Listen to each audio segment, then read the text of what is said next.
व्यंजन संधी. मागच्या पाठात आपण संधी म्हणजे काय व स्वरसंधी यांची माहिती घेतली. आता आपण संधींचा पुढचा प्रकार म्हणजे व्यंजन संधींबद्दल माहिती घेऊया.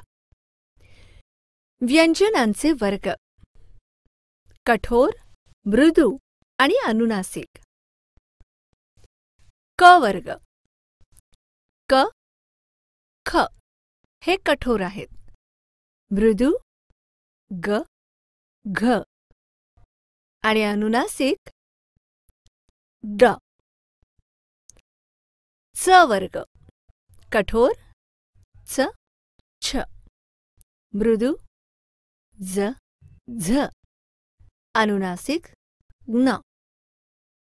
ट वर्ग: कठोर ट, ठ, मृदू ड, ढ, अनुनासिक ण.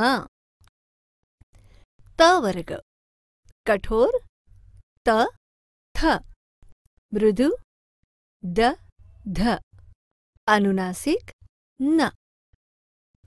प वर्ग: कठोर प, फ, मृदू ब, भ, अनुनासिक म. व्यंजन संधी: जवळजवळ येणाऱ्या दोन वर्णांपैकी दोन्ही व्यंजने असतील किंवा पहिला वर्ण व्यंजन आणि दुसरा वर्ण स्वर असेल तेव्हा त्याला व्यंजन संधी असे म्हणतात. व्यंजन संधींचे 5 नियम असतात. 1. व्यंजनांच्या पहिल्या 5 वर्गांपैकी अनुनासिकाशिवाय शब्दावरील शीर्षबिंदूंच्या ओझरत्या उच्चारास अनुनासिक म्हणतात. कोणत्याही व्यंजनापुढे कठोर व्यंजन आले तर त्या पहिल्या व्यंजनाच्या जागी त्याच्याच वर्गातील पहिले कठोर व्यंजन येऊन संधी होते. याला प्रथम व्यंजन संधी असे म्हणतात.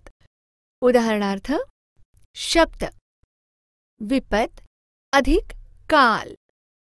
एकत्र येणारी व्यंजने व संधी: द अधिक क बरोबर त अधिक क बरोबर क. जोडशब्द विपत्काल. शब्द वाघ अधिक पती.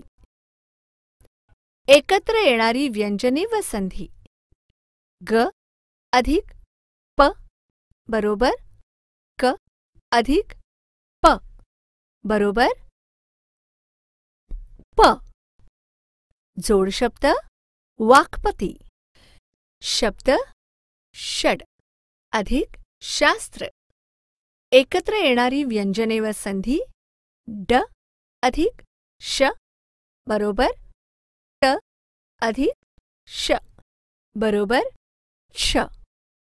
जोडशब्द षटशास्त्र. शब्द क्षुध अधिक पिपासा.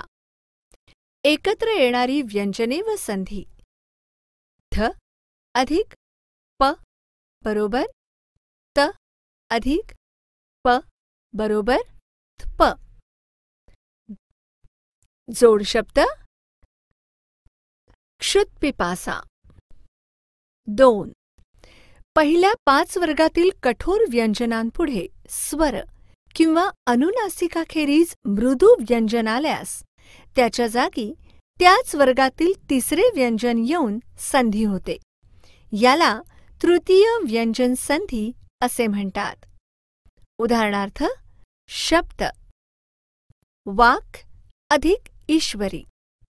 एकत्र येणारी व्यंजने व संधी: क अधिक ई बरोबर ग अधिक ई बरोबर गी.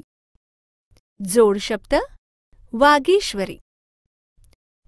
शब्द षट अधिक रिपू. एकत्र येणारी व्यंजने व संधी: ट अधिक र बरोबर ड अधिक र बरोबर ड्र. जोडशब्द षड्रिपू. शब्द सत अधिक आचार. एकत्र येणारी व्यंजने व संधी. त अधिक आ बरोबर द अधिक आ बरोबर दा. जोड शब्द सदाचार. शब्द अप अधिक ज. एकत्र येणारी व्यंजने व संधी. प अधिक ज बरोबर ब अधिक ज बरोबर ज. जोड शब्द अब्ज. 3. पहिल्या 5 वर्गातील कोणत्याही व्यंजनांपुढे अनुनासिक आल्यास पहिल्या व्यंजनाबद्दल त्याच्याच वर्गातील अनुनासिक व्यंजन येऊन संधी होते. याला अनुनासिक संधी असे म्हणतात. उदाहरणार्थ शब्द वाक अधिक निश्चय. एकत्र येणारी व्यंजने व संधी. क अधिक न बरोबर न अधिक न. जोड शब्द वाढ निश्चय. शब्द षट अधिक मास. एकत्र येणारी व्यंजने व संधी. ट अधिक म बरोबर ण अधिक म. जोड शब्द षण्मास. शब्द जगत अधिक नाथ. एकत्र येणारी व्यंजने व संधी. त अधिक न बरोबर न अधिक न. जोड शब्द जगन्नाथ. शब्द सत अधिक मती.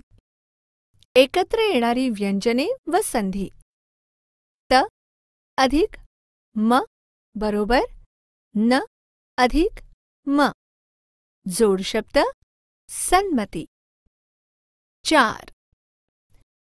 त या व्यंजनापुढे एक च छ आल्यास त बद्दल च होतो. 2 ज झ आल्यास त बद्दल ज होतो. 3 ट ठ आल्यास त बदल ट होतो. 4 ल आल्यास त बद्दल ल होतो. 5 श आल्यास त बद्दल च होतो व श बद्दल छ होतो. उदाहरणार्थ शब्द सत अधिक चरित्र. एकत्र येणारी व्यंजने व संधी. त अधिक च बरोबर च अधिक च. जोड शब्द सच्चरित्र. शब्द उत अधिक छेद. एकत्र येणारी व्यंजने व संधी. त अधिक छ बरोबर च अधिक छ. जोड शब्द उच्छेद. शब्द सत अधिक जन. एकत्र येणारी व्यंजने व संधी. त अधिक ज बरोबर ज अधिक ज.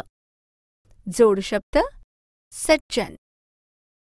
शब्द तत अधिक टीका. एकत्र येणारी व्यंजने व संधी. त अधिक ट बरोबर ट अधिक ट. जोड शब्द तट्टिका. शब्द उत अधिक लंघन. एकत्र येणारी व्यंजने व संधी. त अधिक ल बरोबर ल अधिक ल. जोड शब्द उल्लंघन. शब्द सत अधिक शिष्य. एकत्र येणारी व्यंजने व संधी. त अधिक श बरोबर च अधिक छ. जोड शब्द सच्छिष्य. 5 म पुढे स्वर आल्यास तो स्वर मागील म मध्ये मिसळून जातो. व्यंजन आल्यास म बद्दल मागील अक्षरावर अनुस्वार किंवा शीर्षबिंदू येतो. उदाहरणार्थ, सम अधिक आचार बरोबर समाचार. सम अधिक गती बरोबर संगती. 6. छ पूर्वी ऱ्हस्व स्वर आल्यास त्या दोन्हींमध्ये च हा वर्ण येतो. उदाहरणार्थ, रत्न अधिक छाया बरोबर रत्नछाया. शब्द अधिक छल बरोबर शब्दच्छल.